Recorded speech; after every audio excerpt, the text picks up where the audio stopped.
And Hi, welcome everyone. from Rochester. Rochester, Minnesota, not Thailand or Vietnam or New York. Cambodia or Bali or we went through Malaysia. It's been a while since we've checked in. We're now back stateside, but we have a lot to. One last big update before Izzy and I depart after 2 months together. I feel like we should give a quick disclaimer though, because like after Hoi An, that's when we filmed our last update. I never sent out the last update because we've pretty much been sick since leaving Vietnam, which was Because, watch out, folks. You didn't hear it here in case I'm spreading false news, but there's a sickness going around in China. I'll leave it at that. And their hospitals are overflowing. And we were near China, and we probably had said sickness. And it took us out. It took us out for honestly 3 weeks. On and off. On and off. I got it first. You didn't really have it that bad. When we first got to Bali. When we first got to Bali, I didn't leave my hotel room for like 4 days. I was so sick. But we'll get to that. We'll get to that. Plan and kind of talk through. Yeah. Plan was magical. About midway. Vietnam is a long country this way, about midway through there. Known for its tailoring.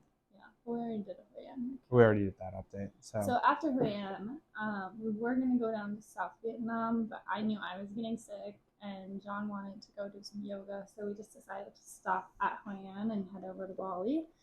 And then we landed in Bali. We had to go through Malaysia, though, which was... Izzy got stared at because she's a tall blonde woman from the US, scantily dressed the entire way. Just kidding. I had pants, a tank top, and a long sleeve shirt over it, but like we were walking through the airport, and like 5 people like did double takes looking at her, and I was walking behind her, and then I was like, "Did you see that?" It was crazy. So Malaysia was interesting, and then we landed in Bali. You spent more time in Ubud than me, basically, because like I said, so I was so ill. I went to the hospital 3 times while at the clinic. I was so ill. I was coughing. I was so ill. Yeah. So John was just like running around Ubud. Well, Ubud is this really cool spot in the middle of Bali that's like very much focused on like spirituality, yoga. It has a really interesting culture to it. So I went and did 5 days of just like kind of yoga retreat stuff and did like a bunch of crazy weird yoga stuff, which was really cool and interesting, while poor Izzy was bedridden almost the entire time, just coughing her lungs up. But we got a couple days in Ubud. We got to explore. We did a water cleansing. We basically did like a whole healing couple days. Yeah. Which was really great. So we did like, so Ubud is really fascinating, specifically because it's like the healing center of all of Bali, and Bali is like, Balinese culture is very rooted in the idea of like holistic health and going to go see healers instead of like going to the doctor, and so they just have a lot of interesting healing modalities. So, excuse me. And one of the things that they do a lot is water purification, and you can either go to a water purification temple, or there's like rivers and streams that they believe have the same properties. And so we paid a local to take us through a healing water purification experience, and he helped us with all the offerings. You have to like offer to the gods in the temples every step of the way. Yeah, it was crazy. Yeah, it was really cool. We did that, got healed in the thing, and then after that, he took us to the local healer. Yep, where they like look at your feet and touch your feet and figure out what's going on with the rest of your body. The Balinese people believe that some individuals have healing magic, and they like truly believe that these people have magic and can heal you. And so they sit down, and she looks at your feet first to figure out how to heal you, and then she like healed us individually and blessed us, and it was cool. Like massaged you and like I don't know, it's very cool. Incense around you. A lot of about just like letting that shit go, which I definitely needed, which was good. Mm-hmm. Wellness, just general kind of well-being. Mm-hmm. And then we went to the monkey forest in Ubud, which was fascinating. So they have this holy place in the middle of Ubud where thousands of monkeys live. And it is like an old ancient temple as well, but it's turned into this kind of like protected area where you can go pay and see the monkeys. And they're Which I have a quick little interesting thing about why the monkeys are so populated there. So, like you said, Bali is very spiritual, and one of the things they believe is that monkeys are sacred animals and they protect the gods. That's like the role of monkeys. And so when we were in Vietnam, you never see monkeys. Like monkeys live there, but you don't see them. And I was asking a guide one time, and he was like, "Well, we used to eat monkeys." And so in the Vietnamese people used to eat monkeys, so the monkeys became afraid of humans. Whereas in Bali, they've always been this sacred animal, and so they're everywhere, and they're not scared of humans. They'll walk right up to you. They'll go in your take your backpack. Sunglasses, your water bottle, your kids. Kids. It's crazy. And so there's a monkey forest would never be allowed in America because you literally just you pay to walk in and you walk around all these temples, and there's just thousands of monkeys everywhere. And they're getting fed and like so Izzy was at the clinic before we went to the monkey sanctuary, and it was right next to monkey sanctuary, and there were people coming in getting treatment for rabies because they were getting bit. I asked my nurse, she said, I was like, so how many people actually get bit by monkeys? And she said that they get at least one a day, if not more, that has to come in and get rabies shots. Yeah. She said that the monkeys are worse after COVID because they got used to not seeing so many tourists, and so now that tourists are back, they're like agitated. And tourists are dumb. Like we showed up with like long sleeves and like backpacks like fully zipped. We're like, nope, we think monkeys are cute, not gonna let them, attack us, whatever. Tried to keep our distance at first, but there's a point at which like you couldn't walk on the path without getting within like a foot of the monkeys. Yeah. So we got a little bit braver. We got some pictures, but we never let them like touch us. There were tourists that were letting them like crawl all over them. Remember, like some tourists are literally like back up next to a monkey just to hope that the monkey would like go in its backpack or go on its head, and it was crazy. And there were people all over letting the monkeys like pick at their hair and stuff. And I was like, you guys are bold. No, thank you. So after that, we went to Canggu. Well, after that, we went to a real hospital in Bali. Oh yeah. We left Ubud because Izzy got a referral to the real hospital down in Densbar and in lung specialist, which was fascinating. There, you show up at 5:30. So they give you an appointment time. So and I didn't know this, so they were like, go there at 5:30. They give everybody the same appointment time, and you just show up, and then you get queued, and the doctor just stays in the room, and he calls you in based on your queue, based on when you showed up at 5:00. So basically, the hospitals are just rooms with like people waiting everywhere. There's so many people. Yeah. But I got some antibiotics, and then I started to feel a little bit better. So then we were on the coast on the Bali, southwest. And then we stayed one night there, and then we went up to Canggu where we did a surf lesson and stayed at. Jon found a really beautiful Airbnb at that place. Thank you. Only available one night, but they're still cute. We did surf lesson. We both crushed it. Former athletes here. We did crush it. We did really well. The guys did tell us that we did really well for beginners. Yeah. Videos and pictures right here. Jon did a headstand, which was very impressive, I will say. I did a headstand. Thank you, yoga and gymnastics training. Appreciate that. Pause. Go let the dogs in because we're back in America now.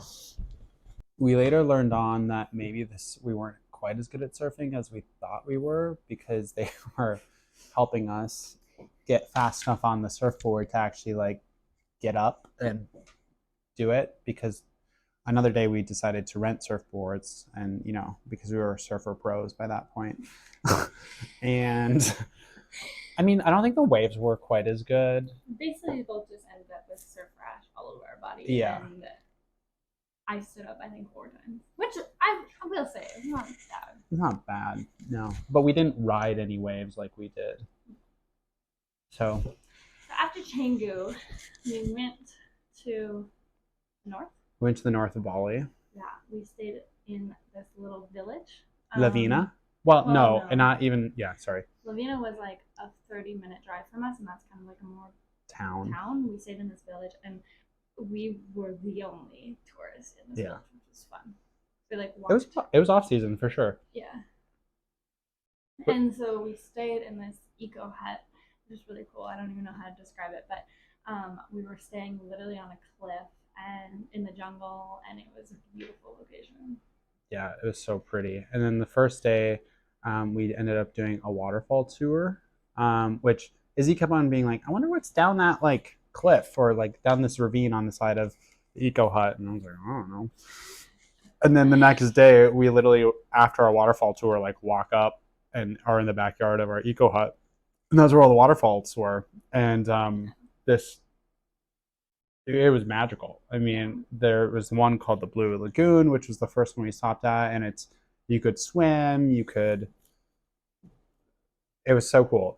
You could go water slide down like some of these natural ones, which were tall. They were at least like 8 meters probably. Yeah, I've never done anything like that. And then there was a couple jumps as well. One that was up to 15 meters high, which was really high. We both did it. Yeah, she did it. Jon did it because he's a diver. I did it, and that's even more impressive because she's a jumper.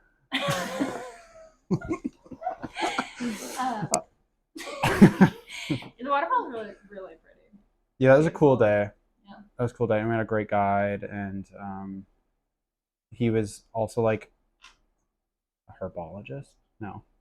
He knew a lot about plants. But that's the thing I asked. I'm like, how do you know so much about plants? And he laughed because they just all know that much about plants. They all know about all the plants and what they do and their properties and how to use them. Consume them. And it was, so he was telling us about it on the walk, which I was like fascinated by. Yeah, that's super cool. And then the next day we got up bright and early. This was a magical day, but a complicated one as well. Let's just put it at that. I wasn't really sure what to expect because the place we were going is known for like their dolphins. And so like we wanted to see the dolphins, but I didn't really know what that entailed. So we got up super early, like 4:30. Get up at 3:30. Leave. Oh, that's not true. You're right. We didn't until 5. I'm not an early person. No, she's not an early person. That's when her Gemini comes out, and you're like, holy crap. So we get up, and this guy comes, walks to us, finds us, and takes us into his car and drives us to the coast, where we are then prodded to get onto a boat. Prodded. That's a... No one was polite in the morning. No one told us what was going on. No. He told us to get on this boat. It was a packed boat. It's a packed boat. It was a full boat for sure. And we go out. We see the dolphins during sunrise. Okay, wait. We're missing a couple details here. There were like thousands of boats. It was like, if you ever seen like a pond at like dusk and you see all those like bugs like floating across like the pond and you just see them like like that's what these boats looked like, and they were all chasing this like pod of dolphins. And I felt, while we were doing it, I was like, this is like so inhumane that we're just like terrorizing these dolphins. But the dolphins would like come, jump out of the water, and then the boats would follow them and chase after them. Okay, that portion I would say was magical for like a few minutes. A few minutes. There was a beautiful point when the sun was coming up. It was orange. The dolphins were going, and then we did it. And then there was thousands of boats, and then we turned around. we turned around. And went home. And we were told that we were gonna return around 11, so we were excited. And this was like now 6 a.m. So we were like ready to like go do more.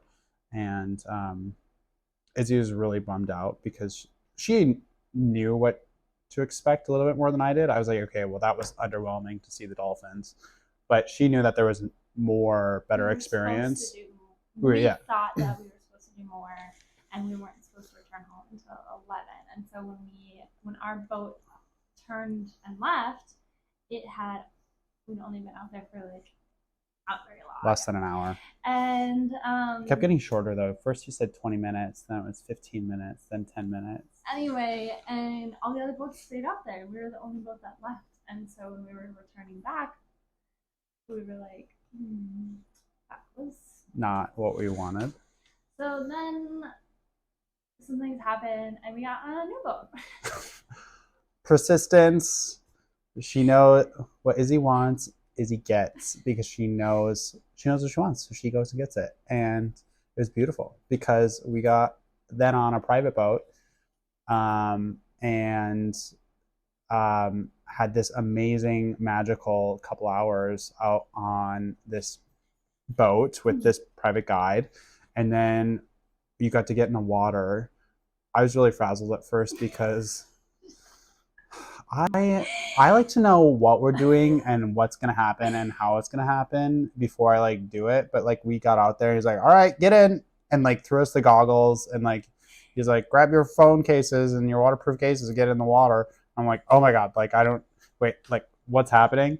But anyway, what you do is they have these little like bars you get to hold on to like this with like a snorkel, which is great and really cool. And then you just get to kind of like watch and see the dolphins, and they get super close. So you like the boat moves over this pod of dolphins while you're holding on. It's kind of like, okay, if you've ever gone water skiing, it's kind of like that, except for your body is yeah, and you didn't, give us enough time to like tie our swim shorts or like make sure our snorkel was working or all of these things before he just like started gunning it. And I'm like, we were also like, we were late. Like we should have been on this boat at 5 a.m. Instead we got on it later. So this guy was like, okay, let's go see the dolphins. Yeah. And Jon got frazzled. He was being suffocated. My snorkel wasn't working, so I'm like, I'm gonna die out watching dolphins. So it took a few minutes before the magic started to re-kick in. I also was not. I didn't think this through, and I was wearing like a tube top bikini while we're like, if you can being imagine, pulled behind a boat. So anyway, we get past all these dilemmas again, and finally, like we retied our swimsuits, we put the snorkels on again. The guy brought us to a new spot with dolphins, and we jump in, and it is magical. It's like one of the most magical things I have ever seen in my life. You look down, and there's hundreds of dolphins. Yeah. Hundreds. Yeah. Which why I started feeling less guilty about us like poaching, whatever, harassing the dolphins, because there are so many of them. There are definitely hundreds, if maybe thousands, I don't know. And then they also go way deep, so it's like they only come up and engage with humans when they want to, and when they want to breathe. So we'd be hanging on these ropes, and down below us would be thousands of dolphins. You could look up to your head out of the water. And then the dolphins next to you would be going out into the waves, and you look down and see like thousands of dolphins. It was insane. It was incredible. It was better than anything that I was expecting, and all to the thanks of Izzy's hard work and persistence. It was the end. It ended up being worth all the mishaps. Miscommunications that it took to get there. Yeah. That it was really magical. So if you ever go to Bali, make sure that's something you do. Yeah, and the dolphin private boat. Go on a private boat and you ask me for this guy's number. And swim. You don't want to just see.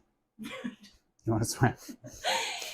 So then we get back after we see all the dolphins, and we head to. Oh, we went to the rice terraces. Oh yeah. Oh my god. And then we stayed in this Airbnb across the street from these rice terraces, which this one specific rice terrace is like known as like the most popular rice terrace in Bali, which makes sense after being there. It's huge and It's it's beautiful huge. and it's Dangerous. incredible. And so we stay there, and we wake up the next morning to go. You can like go hiking through them, and we get like less than a half a mile into the hike. Jon almost walks into a web of a poisonous spider. It wasn't this big. poisonous. It was that big. He did. His head was like a few Inches from the spider this big, and I was like, Jonathan. No, thank you. And then we keep walking, and all of a sudden, these men in front of us are start screaming. European men are just screaming their head off, and I'm like, this is my nightmare. Whatever this is, it's my nightmare. So then I start walking towards it, because I want to know what's going on. Meanwhile, John's like trying to hold me back to not walk towards the screaming men, but of course I have to walk towards the screaming men. And what did we hear? What did we hear from them? They saw a 2-meter long black snake. I can't even stretch my arms that wide. And then the guide, some local woman, came and said that it was a deadly snake and so to be careful. So Jon looks at me and he's like, nope. This is not for me. He takes off and Jon goes to go hang out at a pool. Yeah, it's hot. So I did my trekking by myself. I'm not scared of snakes. I am. I kept walking. And Harry Potter Chamber of Secrets is like the most terrifying movie in the world. So I went through all the rice terraces and it was beautiful and great views. I never saw any more snakes. I saw a lot of kittens and it was great. Beautiful. Beautiful. Jon saw the pool. I watched the terraces from the pool. They were gorgeous from that vantage point as well. Then after that, we went to. Then after that, we went to a beach near Uluwatu, which is like the southernmost peninsula, and Uluwatu has only been recently developed. I think they said 2017 is when basically like Westerners came in and were like, let's make this a resort area. Yeah. And so everything there is really new. It was definitely more touristy than some other places, but we found a great location to stay that was not touristy at all. Definitely not touristy. Let's put a little context here. We didn't really realize this at this point, but this is the point at which Jon was starting to get sick. And Izzy was starting to feel better. And let's just put out there too that before this trip, Jon thought he was like more adventurous, granola, gritty, all these things than Izzy. Let's just stand corrected that I'm not. So wait, sorry, he thought he was all more of those things than you before this trip. Yeah. I thought maybe she's a little bit more of a princess than I thought she was. Turns out that's me. So when Izzy said we found a non-touristy spot, she's very much correct. We agreed on the spot. Both of us looked at the review, or both of us looked at the listing, and we were like, okay, let's do it. There was only one review at this point, and the description was very minimal. So this is all on both of us. Definitely. There is no blame being cast here other than... So we show up, get dropped off. Did we get dropped off? Yeah, we get dropped off. And we stand in this parking lot, and this guy is supposed to meet us to show us to the Airbnb. And he shows up. He's a shirtless Balinese man, and he's got 2 dogs on his moped. Plus a huge bag. 2 little black dogs on his moped. And he was like, all right, get on. Wait, here's a picture.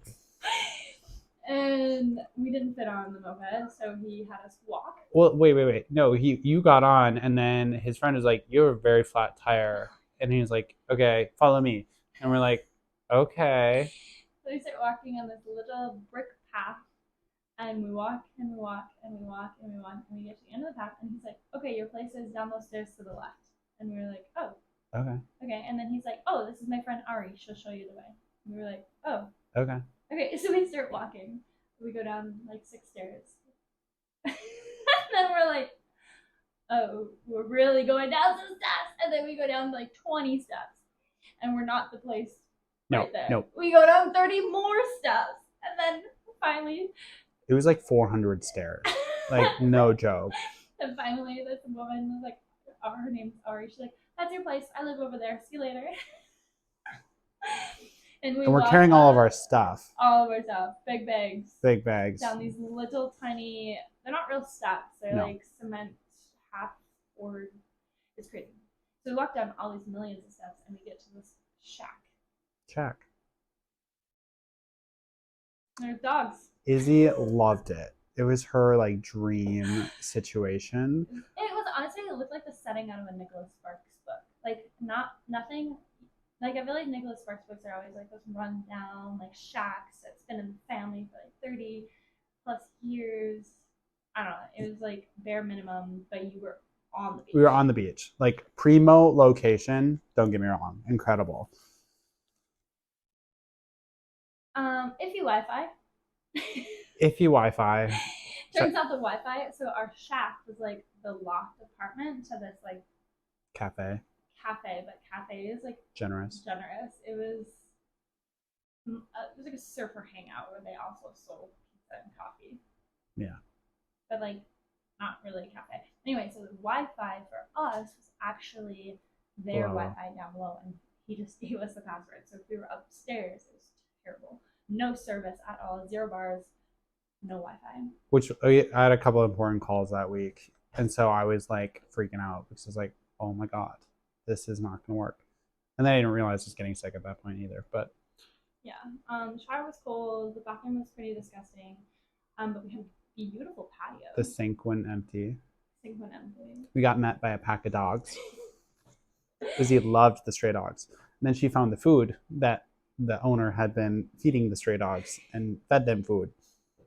Okay, if you give me a pack of stray dogs and a bag of dog food and tell me not to feed them, there's like 0% chance I'm going to be able to not feed them. Mm-hmm.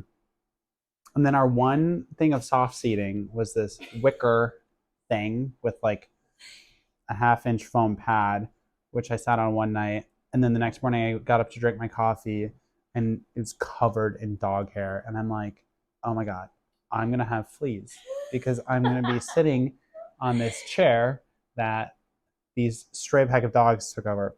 So anyway, every time they'd come on our patio, I'd be like, get the frick out of here. Yell them. And then Izzy, then I'd leave. So then John was gone for an entire day because he went to go work, and I was like, I'm just gonna hang out, have a late day. So I got that soft seating.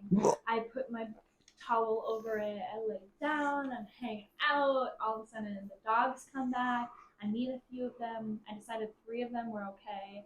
I named them Fiona, Carl, and Lip. If you know what those names are from. And they Shameless. Yeah.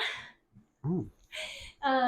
And they hung out with me, and I had like a lovely day, just like hanging out with these dogs. It felt like being at home because I have animals around me all the time. So I'm just like, I'm eating my fruit, I'm drinking my coffee, reading my book. The dogs are lounging with me. It was so fun. And then John gets home, he's like, "What are these dogs doing?" And then he made me scare them away. And then the next day I did the same thing, except I returned. I had a little motorcycle. Whoopsie daisy.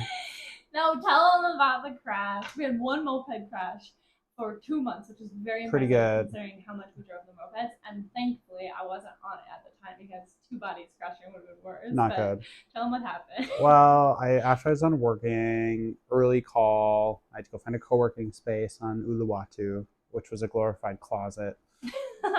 But whatever. Anyway, called Izzy, do you want some food? You know, because it's a freaking trek to get coffee anywhere because of our steps. And so I pick up breakfast and I have our coffee and I'm carrying it with our little takeout bags or whatever on the moped, whatever, and like trying to drive up onto this little paved path that is like when you think of curbs in the US, it's like, oh yeah, like, you know, they're really well designed, like easy to get. No, like that is not here in Bali. And so I get onto the path, I overcorrect, and I just start flying off to the path into this burning bush pile. There's literally a grass pile that was on fire. They're clearing the lot, and so for development. And so like next to the paths were just these discarded